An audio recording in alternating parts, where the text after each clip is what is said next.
नमस्कार मंडळी, कृषी दर्शन या कार्यक्रमात आपल्या सर्वांचं मनपूर्वक स्वागत। मंडळी, आपल्या महाराष्ट्र राज्यात प्रादेशिक कृषी संशोधन केंद्र खूप आहेत। तर ह्या संशोधन केंद्रामध्ये काय सुरू असतं? तर संशोधन सुरू असतं कोणासाठी, कशासाठी? तर शेतीसाठी आणि शेतीत राबणाऱ्या शेतकऱ्यांसाठी। कारण का ह्या आधुनिक तंत्रज्ञानाच्या माध्यमातून त्याच्यामध्ये जे संशोधन किंवा शोध लावले जातात ते आधुनिक काळासोबत शेतकरी कसा चालू शकेल, त्याला फायदा कसा होऊ शकेल ह्याबाबतचे असतात। पण जेव्हा या प्रादेशिक कृषी संशोधन केंद्राच्या बाबतीत आपण जेव्हा चर्चा करतो तेव्हा त्याची सुरुवात, त्याचं कामकाज, त्याची वाटचाल कशा प्रकारे असते ह्याबाबत आपल्याला फारशी माहिती नसते। तेच जाणून घेण्यासाठीचा आजचा आपला विषय आहे प्रादेशिक कृषी संशोधन केंद्र कर्जतची दैदिप्यमान वाटचाल। आणि या महत्त्वाच्या विषयासंदर्भात मार्गदर्शन करण्यासाठी आपल्याकडे आलेले आहेत डॉक्टर रवींद्र मर्दाने। सरांबद्दल सांगायचं झालं तर सर हे प्रादेशिक कृषी संशोधन केंद्र कर्जत जिल्हा रायगड येथे विस्तार शिक्षण शास्त्रज्ञ म्हणून कार्यरत आहेत। चला तर मग वेळ न दवडता सुरुवात करूया आजच्या महत्त्वाच्या विषयाला। सर, सर्वप्रथम तुमचं खूप खूप स्वागत या कार्यक्रमात। धन्यवाद। सर, सर्वप्रथम आम्हाला सांगा की प्रादेशिक कृषी संशोधन केंद्र कर्जत याची स्थापना कधी झाली? प्रादेशिक कृषी संशोधन केंद्राची स्थापना 14 ऑगस्ट 1919 ला तत्कालीन कुलाबा जिल्ह्यातील कर्जत येथे झाली। अच्छा, बरोबर। पण मग ह्या केंद्राची मुख्य उद्दिष्ट अशी काय आहेत त्याबाबत काय सांगाल?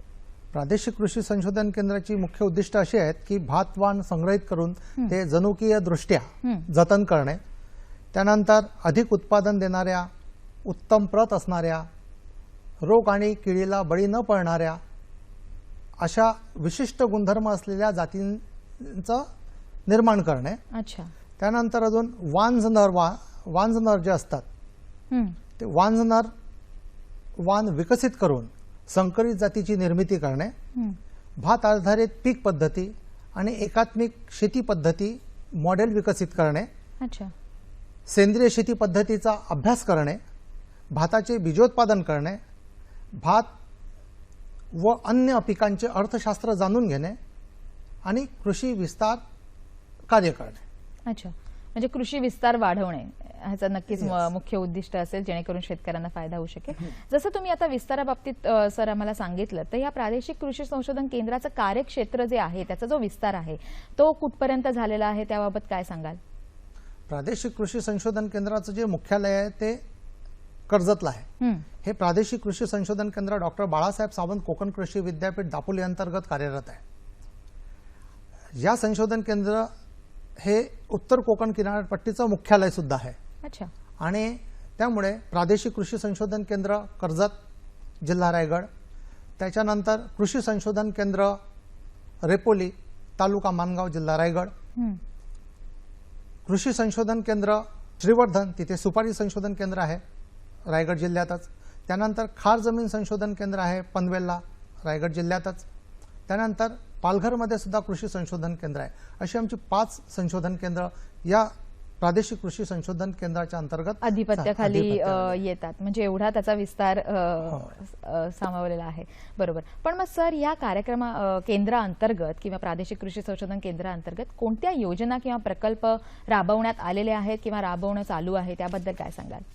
कर्जत येथे महाराष्ट्र शासनाच्या 3 आणि केंद्र शासनाच्या 3 अशा जवळपास 6 योजना आता कार्यान्वित आहेत।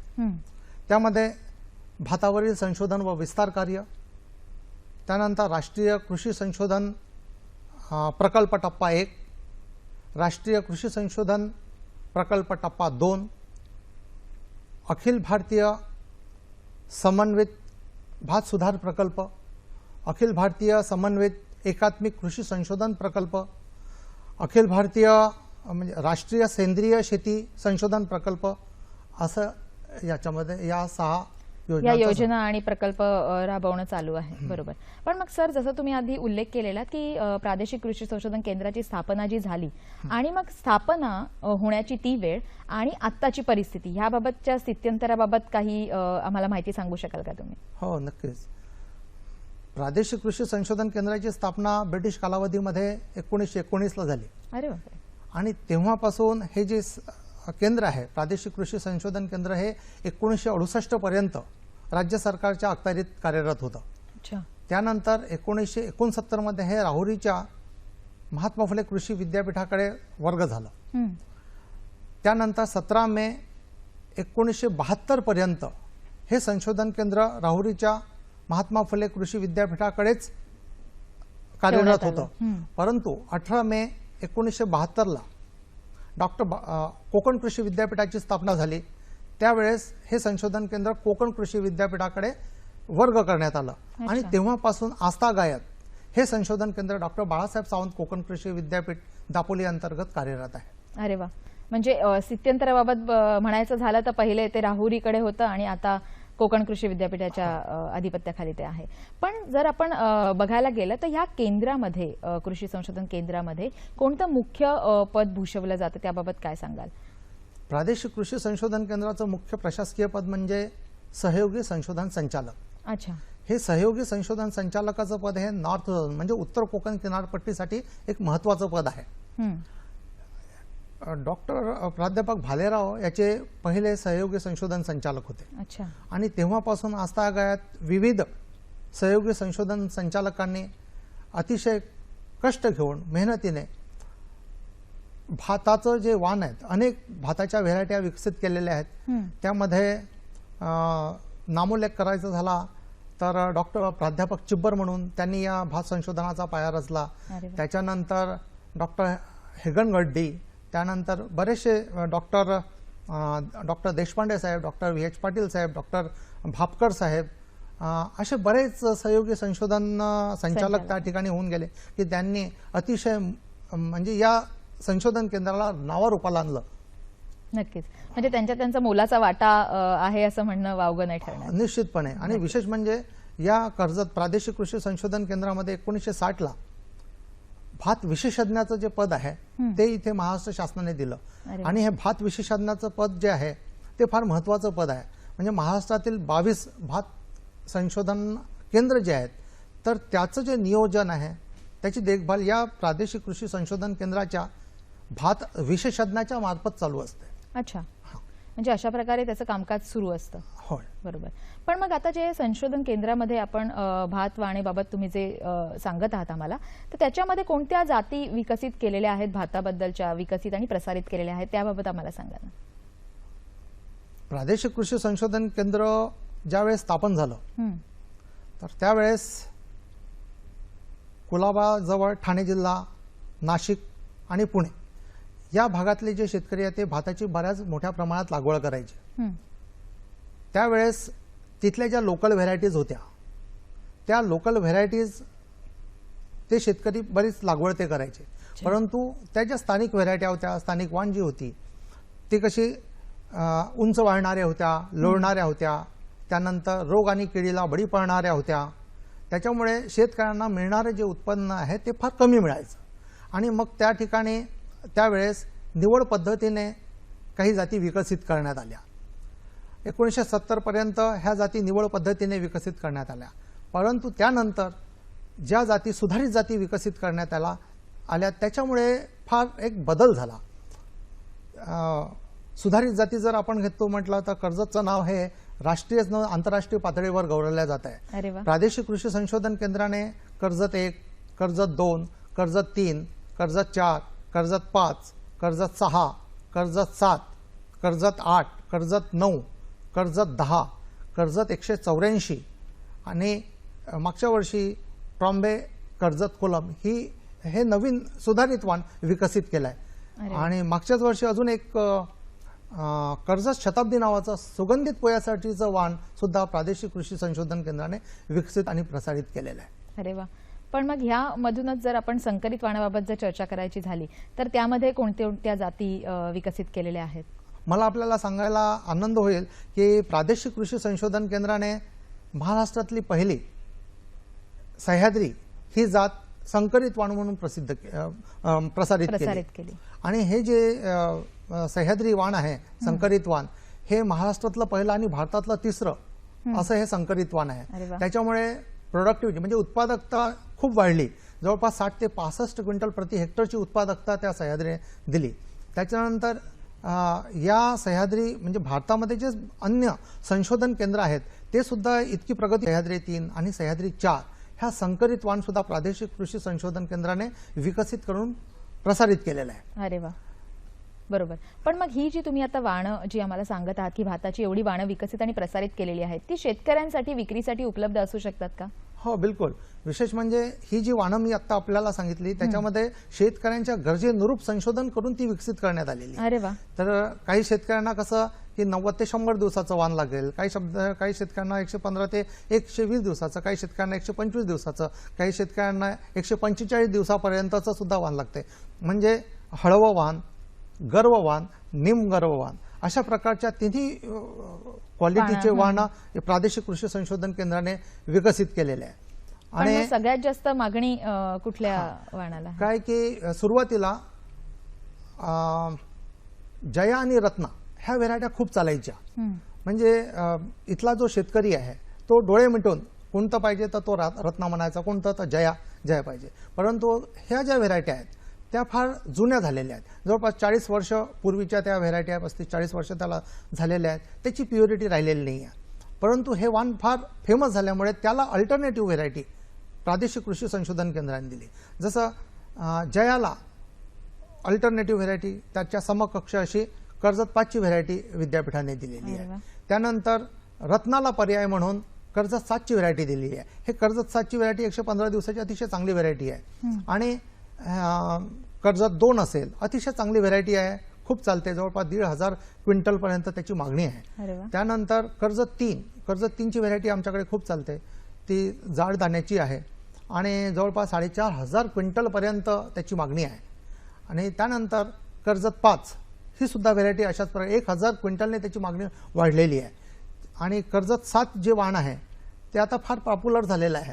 आणि हे कर्जत 7चं वाण जे आहे त्याची सुद्धा मागणी 4,000 क्विंटल पर्यंतची आहे. आणि त्याच्यामुळे काय झालं की आमच्या शेतकऱ्यांच्या ज्या मागणीप्रमाणे बियाणं प्रादेशिक कृषी संशोधन केंद्र देत आहे. नक्कीच. आणि या संशोधन केंद्रामुळे शेतकऱ्यांचा फायदा झालाच आहे, परंतु विद्यापीठाचा सुद्धा फायदा झाला आहे. तो कसा तर विद्यापीठाने ज्या प्रायव्हेट कंपन्या आहेत, ज्या खाजगी कंपन्या आहेत बियाणे निर्मिती करणाऱ्या, त्यांच्याशी करार केलेला आहे. अच्छा.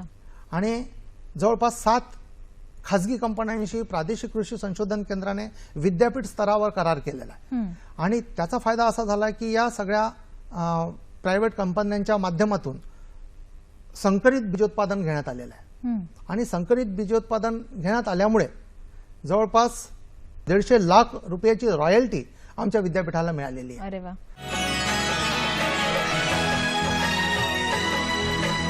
पण मग सर, आपण जर विस्तार शिक्षण विभागाबाबत जर चर्चा केली तर ह्यामध्ये प्रादेशिक केंद्रामुळे विस्तार शिक्षण विभागाची भूमिका याच्यामध्ये काय असते, ह्याबद्दल काय सांगा? हे संशोधन जसं महत्वाचं आहे त्याचप्रमाणे विस्तार करणे सुद्धा फार महत्वाचं आहे. मी तर कधी असं म्हणतो की संशोधन करणं एकदाचं सोपं आहे, पण शेतकऱ्यांची मानसिकता बदलणे फार कठीण आहे. आणि शेतकऱ्यांची मानसिकता बदलण्याचं काम हे विस्तार शिक्षण विभाग करतं. आणि विद्यापीठाची जी टेक्नॉलॉजी आहे, प्रादेशिक कृषी संशोधन केंद्राने जे नवनवीन संशोधन केले ते तळागाळातल्या शेतकऱ्यांपर्यंत पोहोचवण्याचं काम विस्तार शिक्षण विभाग करतं. मग ते विस्तार शिक्षण विभाग शेतकऱ्यांसाठी शेतकरी मेळावे आयोजित करते. त्यानंतर शेतकऱ्यांसाठी प्रशिक्षण आयोजित केल्या जातात. आणि ते फक्त संशोधन केंद्रावरच नाही तर शेतकऱ्यांच्या गावात सुद्धा प्रशिक्षण आम्ही देतो. त्यानंतर आम्ही पीक प्रात्यक्षिक त्यांच्या शेतकऱ्यांच्या शेतावर घेतो, परिणाम प्रात्यक्षिक घेतो. आणि शेतकऱ्यांना कसं आहे की एक इंग्रजी म्हणतात की सीइंग इज बिलिव्हिंग. जो ते डोळ्यांनी बघतो त्याच्यावर त्याचा जास्त विश्वास बसतो. म्हणून त्याच्या शेतावरच जर हे डेमॉन्स्ट्रेशन घेतलं की त्याचा विश्वास जास्त बसतो.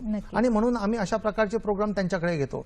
आणि सोबतच बरेच चर्चासत्र आमच्याकडे आयोजित केले जातात. चर्चासत्रामध्ये मग तो कार्यशाळा असेल, त्यानंतर सिम्पोजियम असेल, तर अशा प्रकारचे कार्यक्रम सुद्धा आम्ही घेतो.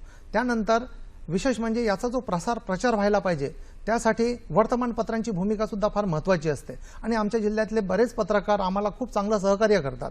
आमच्याकडे दैनिक लोकमत आहे, दैनिक पुढारी आहे, दैनिक सकाळ आहे, दैनिक लोकसत्ता आहे, महाराष्ट्र, हे सगळेच आम्हाला मोठे वर्तमानपत्र आम्हाला प्रसिद्धी देतात. पण आमच्या जिल्ह्यातले जे वर्तमानपत्र लोकल आहेत, जसं रायगड नगरी असेल, रामप्रहर असेल, दैनिक निर्भीड लेख असेल, तर हे वर्तमानपत्र सुद्धा आम्हाला भरभरून प्रसिद्धी देतात. आणि त्या माध्यमातून विद्यापीठाचं तंत्रज्ञान आहे ते तळागाळातल्या शेतकऱ्यांपर्यंत जातं. मग शेतकऱ्यांसाठी आम्ही एकतर व्हिजिट तर देतोच, म्हणजे आम्ही त्यांच्या शेतकऱ्यांच्या शेतावर जाऊन सुद्धा व्हिजिट आमचे शास्त्रज्ञ देतात. आणि जेव्हा शेतकरी अभ्यास दौऱ्याच्या माध्यमातून आमच्या संशोधन केंद्रावर येतात, त्यावेळेस आम्ही त्या शेतकऱ्यांना फील्डवर घेऊन जाऊन अच्छा त्याची माहिती देतो. दरवर्षी आमच्याकडे भाताच्या ज्या विविध व्हरायट्या विद्यापीठाने विकसित केलेल्या, पर्टिक्युलरली आमच्या प्रादेशिक कृषी संशोधन केंद्राने, त्याचं आम्ही एक वाण संग्रहच आम्ही तिथे लावतो, जेणेकरून सगळ्याच व्हरायटी एकाच प्लॉटवर त्या सर्व शेतकऱ्यांना बघता येतील आणि शेतकरी त्यांच्या चॉईस प्रमाणे ते बियाणं निवडू शकतो. नक्कीच. पण जर बघायला गेलं सर की सन 2022 किंवा आता पुढच्या 1-2 वर्षामध्ये जर शेतकऱ्यांचं उत्पन्न जर दुप्पट करायचं असेल तर मग केंद्रामार्फत त्याबाबतचे काही उद्दिष्ट किंवा काही योजना काही आहेत का की जेणेकरून शेतकऱ्यांना त्याचा फायदा होऊ शकेल? हा, निश्चितपणे आहे. आता कसं आहे की भात शेती हा जो विषय आहे, भात तिथे गरिबी असं एक समीकरण समजलं जातं आणि ते खरंही आहे. कारण भात शेती ही कष्टाची झालेली आहे, खर्चिक झालेली आहे. दिवसेंदिवस कसं आहे की बियाणांच्या किमती वाढत आहेत, कीटकनाशकांच्या किमती वाढत आहेत, खतांच्या किमती वाढत आहेत, मजूर मिळत नाही आहेत आणि अशा वेळेस मजुरांची दर इतके भयंकर वाढले, 300 आणि 350 रुपये पर डे मजुरी आहे. त्यांना 2 वेळचं जेवण द्यावं लागते, रात्रीची सोय करावी लागते, तेव्हा ते मजूर दुसऱ्या दिवशी येतात. परंतु भात शेती हा जो विषय आहे, भाताने गरिबी जाईल का, तर हा थोडासा प्रश्नचिन्ह आहे. परंतु ज्या भाताच्या संकरित वाण आहेत, संकरित वाण 60 ते 65 क्विंटल प्रति हेक्टर उत्पादन देतात. शेतकऱ्यांनी अशा पद्धती असे संकरित वाणाकडे वळलं पाहिजे. संकरित वाण जर शेतकऱ्यांनी घेतला तर अल्टिमेटली शेतकऱ्यांचं उत्पन्न वाढेल आणि त्याच्याकडे आर्थिक बळ मिळेल. दुसरी गोष्ट, जेव्हा फक्त भातानंतर भात ही जी पीक पद्धती आहे, आता आपण बघतोय इथे ज्या ठिकाणी दुबार भात शेती आहे, समजा कर्जत आहे, कर्जतला राजनाल्याचं पाणी उपलब्ध आहे आणि त्या ठिकाणी भातानंतर भातच पीक घेतलं जात होतं. परंतु आम्ही ती मानसिकता शेतकऱ्यांची बदलली. आम्ही विस्तार शिक्षणाच्या माध्यमातून त्यांच्याकडे विविध कार्यक्रम घेतले आणि त्यांना समजावून सांगितलं की तुम्ही भातानंतर भात ही जी पीक पद्धती आहे ती बदलवा.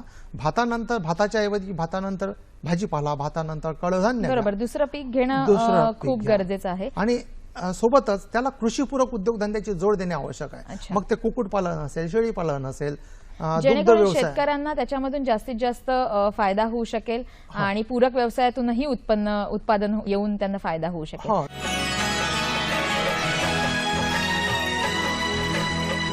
तर केंद्राला कुठल्या कुठल्या शासन पुरस्कार मिळालेले आहेत त्याबद्दल काय सांगाल?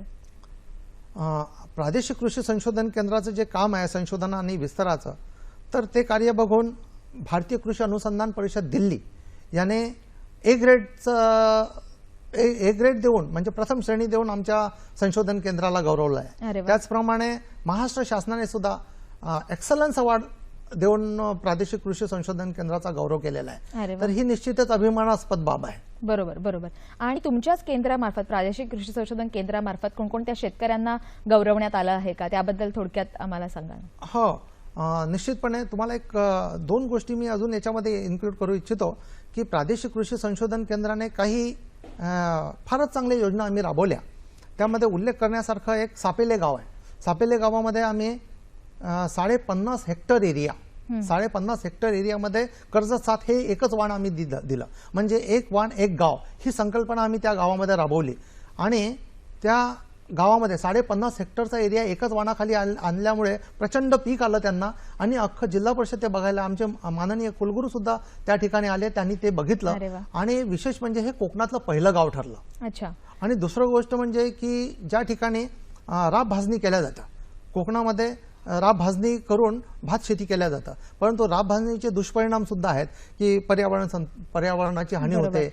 पण म्हणजे ह्याच्यामुळे काय झालं की ते गाव सगळीकडे गौरवण्यात आलेलं आहे आणि त्याच्यामुळे या वाणाची पण प्रसिद्धी निश्चितपणे. आता हे जे आहे, आम्ही राब भाजणी विरुद्ध पर्याय गादे वाफे पद्धत दिली. माझ्याकडे त्यावेळेस पर्याय गादे वाफेमुळे काय होणार की त्यांना त्या नुकसान टाळता येईल आणि त्यांना फायदा होऊ शकेल. नक्कीच सर. कसं आहे, कारण की आपल्याकडे विषय खूप मोठा आहे पण आपल्याकडे वेळ कमी असल्या कारणाने जाता तुम्ही थोडक्यात शेतकऱ्यांना काय सांगू शकाल? शेतकऱ्यांना संदेश तर असा आहे की प्रादेशिक कृषी संशोधन केंद्राने एकात्मिक शेती पद्धतीचं एक मॉडेल, 1 हेक्टरचं मॉडेल दिलेलं आहे आणि त्याच्यामध्ये कुक्कुटपालन केलेलं आहे, शेळीपालन केलेलं आहे, दुग्ध व्यवसाय त्याच्यामध्ये आहे आणि गांडूळ शेतीचं सुद्धा युनिट सुरू केलेलं आहे, जेणेकरून त्या शेतकऱ्याला नक्कीच अ, शेतीमधून आर्थिक- पण उत्पन्न होऊ शकेल आणि पूरक व्यवसायामधून पण त्यांना फायदा होऊ शकेल. नक्कीच प्रेक्षक हो, आपल्याला जे आता मर्दाने सरांनी सांगितलं त्याच्यावरून आपल्याला एकच लक्षात येईल की प्रादेशिक कृषी संशोधन केंद्रामधून आपल्याला खूप योजना किंवा प्रकल्प आपल्याला आहेत की जे आपल्याला उभारीस किंवा आपल्याला उत्पन्नामधून फायदा करून देण्यास खूप फायदेशीर ठरतील. रवींद्र मर्दाने सर, तुम्ही इकडे आलात आणि एवढं महत्त्वपूर्ण आम्हाला मार्गदर्शन दिल्याबद्दल दूरदर्शन सह्याद्री वाहिनीतर्फे खूप खूप आभार. धन्यवाद.